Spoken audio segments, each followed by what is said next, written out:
ഒരു മലയാള സിനിമ ചെയ്തിട്ടൊരു 1.5 വർഷത്തിന് മുകളിലായി. എബ്രഹാം ഹോസ്ലർ എന്നുള്ള സിനിമയാണ് അവസാനം ചെയ്തത്. അതിനുശേഷം ആളുകൾ ചോദിക്കാറുണ്ട് എന്തുകൊണ്ട് ഒരു മലയാള സിനിമ ചെയ്യുന്നില്ല.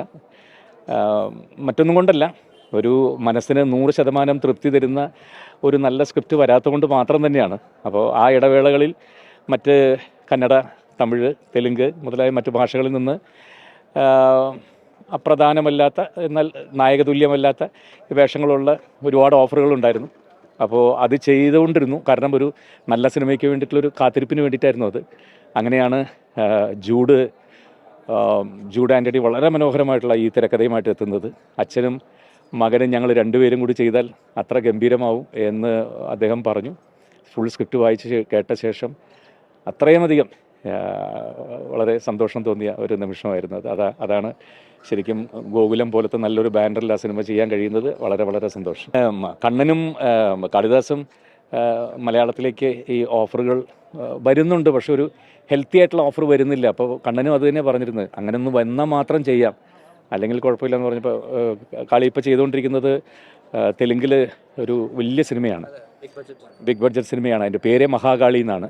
അപ്പോൾ അതിൽ നായകനായിട്ട് അത് ചെയ്തുകൊണ്ടിരിക്കുന്നു. അപ്പോഴാണ് പെട്ടെന്ന് ഇത് വന്നപ്പോൾ ഞങ്ങൾ രണ്ടുപേരും ഒരേപോലെ ഒരു ത്രില്ലടിച്ച ഒരു തിരക്കഥയായിരുന്നു. സന്തോഷം, ഒരുപാട് സന്തോഷം. എല്ലാത്തിനും ഒരു മറ്റ് ഭാഷയിൽ വിളിക്കുക, അല്ലെങ്കിൽ അവർ നമ്മുടെ സിനിമ കണ്ട ശേഷം ഇപ്പം ഞാൻ തെലുങ്കിൽ 11-12 സിനിമകൾ ചെയ്തു കഴിഞ്ഞു. അത് ആദ്യം ഒരു സിനിമ ചെയ്തു, അലാ വൈകുണ്ഠപുരം എന്നൊരു സിനിമ ചെയ്തു. അതിൽ അല്ലു അർജുൻ്റെ കൂടെ. അതിന് മുമ്പൊരെണ്ണം ചെയ്തു, ബാഗുമതി എന്ന് പറഞ്ഞ സിനിമ. അതൊക്കെ കണ്ട് അവർക്ക് എന്നെ ഇഷ്ടമായതുകൊണ്ടാണ് ഫർദർ പടങ്ങളിൽ അവർക്ക് വിളിക്കുന്നത്.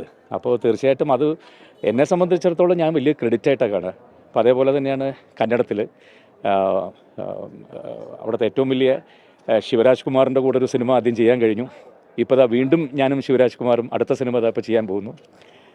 കാന്താര പോലെയുള്ളൊരു വലിയ സിനിമയുടെ ഒരു വലിയ ഭാഗമാകാൻ കഴിയുന്നു. എന്നെ വിളിക്കാവുന്നതിൽ ഏറ്റവും നല്ല വേഷങ്ങൾക്കാണ് അവർ വിളിക്കുന്നത്. അപ്പോൾ അതൊരിക്കലും നിരസിക്കാൻ പാടില്ല. ഓരോ ഭാഷകൾ നമുക്ക് തരുന്നൊരു ഏറ്റവും വലിയൊരു സ്വീകാര്യതയാണത്. അത് ഞാൻ ഒരുപാട് സന്തോഷിക്കുന്നു അതിൽ.